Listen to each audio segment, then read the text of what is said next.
बिस्मिल्लाहिर्रहमानिर्रहीम। Dear students, अस्सलाम वालेकुम। बायोलॉजी क्लास 9 की लेक्चर सीरीज़ में मैं हूं इमरान हनीफ़ और आज का मौजू है binomial nomenclature. Dear students, binomial nomenclature, bi का मतलब है टू, नोमियल का मतलब है नेम और नोमेनक्लेचर का मतलब है सिस्टम ऑफ नेमिंग, यानी नाम देने वाला निज़ाम। तो बायनोमियल नोमेनक्लेचर क्या है? बायनोमियल नोमेनक्लेचर से मुराद नाम देने वाला ऐसा निज़ाम जिसके तहत हर ऑर्गेनिज़म को दो नाम दिए जाते हैं। जी स्टूडेंट्स, ये दो नाम उस ऑर्गेनिज़म के जीनस और स्पीशीज़ के नाम हैं। तो इस सिस्टम को बायनोमियल नोमेनक्लेचर कहते हैं। तो ये तो होगी इसकी डेफिनेशन, ठीक है। बात करें इसके इंट्रोडक्शन के हवाले से, तो बायनोमियल नोमेनक्लेचर एक स्वीडिश बायोलॉजिस्ट कैरोलस लिनियस ने मुतारिफ़ करवाया था। उसने जानदारों को नाम देने का ये निज़ाम मुतारिफ़ करवाया जिसके तहत एक जानदार का नाम दो हिस्सों के ऊपर मुश्तमिल होता है। पहला हिस्सा उसके जीनस नेम के ऊपर मुश्तमिल होता है, जबकि दूसरा हिस्सा उसके स्पीशीज़ नेम के ऊपर मुश्तमिल होता है।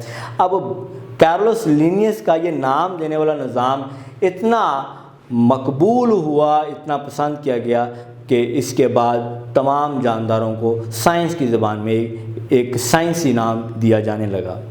तो अब बात करते हैं रूल्स ऑफ बायनोमियल नोमेनक्लेचर, यानी जब किसी जानदार को साइंसी नाम दिया जाता है तो किन असूलों को फॉलो किया जाता है, किन असूल व ज़वाबित को मद्देनज़र रखा जाता है। तो स्टूडेंट्स, सबसे पहली बात कि जो बायनोमियल नोमेनक्लेचर है इसको इटैलिक्स में यानी तिरछा लिखते हैं।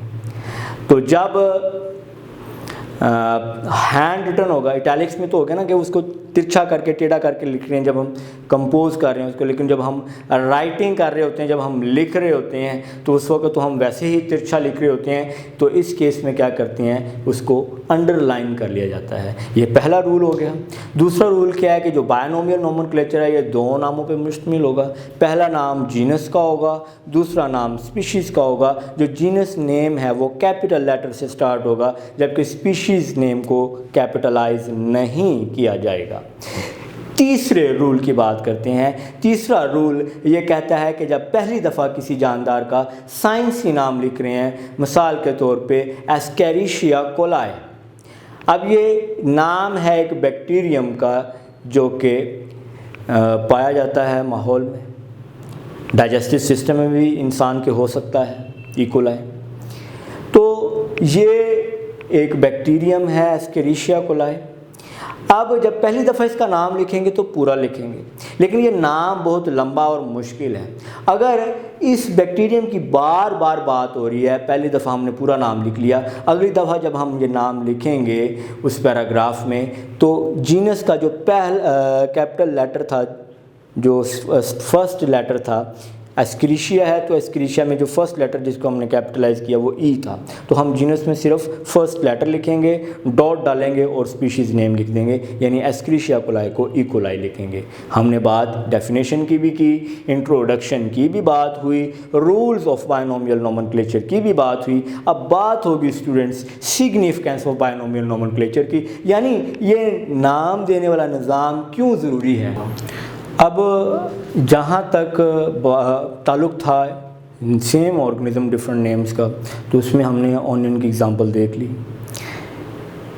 उसके बाद बात करते हैं डिफरेंट ऑर्गेनिज़म्स सेम नेम की, यानी बाज़ दफ़ा ऐसा भी देखने को मिलता है कि दो मुख्तलिफ जानदारों को एक ही नाम से पुकारा जा रहा होता है। मिसाल के तौर पे है ब्लैक बर्ड, ब्लैक बर्ड यानी कि काला परिंदा।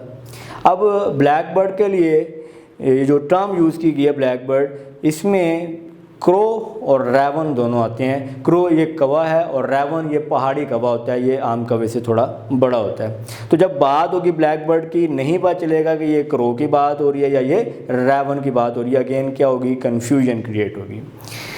तीसरा बड़ा मसला जो कॉमन नेम से हमें देखने को मिलता है वो ये है कि इसमें कोई साइंटिफिक बेसिस नहीं होता।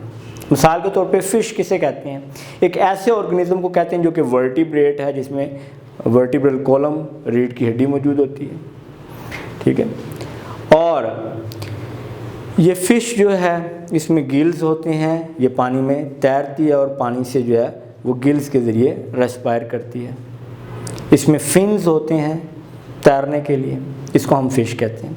लेकिन बहुत से जानदार उनके नाम में फ़िश का लफ्ज़ आ रहा है, मसलन सिल्वर फिश है, क्रे फिश है, जेली फिश है, स्टार फिश है। इनमें कोई भी जानदार क्लास फ़िश से ताल्लुक़ नहीं रखता, उस क्लास से ताल्लुक़ नहीं रखता जिसमें फ़िश आती हैं।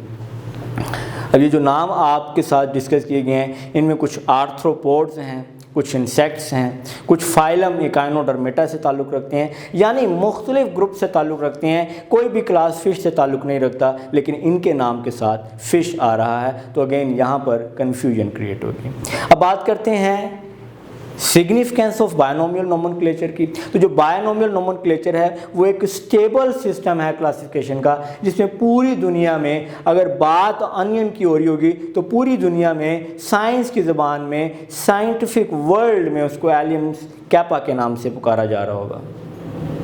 बात हो रही होगी क्रो की, तो साइंस की दुनिया में उसे कॉर्वस स्प्लेंडेंस के नाम से पुकारा जा रहा होगा।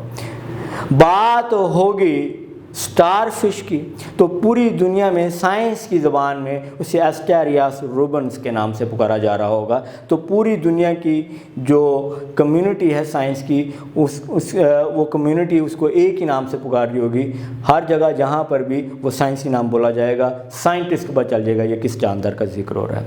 बाज़ दफ़ा किसी जानदार के साइंसी नाम उस साइंटिस्ट के बेस पे या उस डिस्कवरर के बेस पे रख दिए जाते हैं जिसने उस जानदार को डिस्कवर किया होता है। मिसाल के तौर पे बोहिनिया वेरीगेटा या ऑर्चिड ट्री, अब इसका नाम बोहिन के नाम से रखा गया है जो इसका डिस्कवरर है। तो आज के इस टॉपिक में हमने सीखा बायनोमियल नोमेनक्लेचर क्या है, इसको क्यों इंट्रोड्यूस करवाया गया, इसके रूल्स क्या हैं, इसकी सिग्निफिकेंस क्या है, और चंद एग्जांपल्स की मदद से हमने इसको एलैबोरेट किया।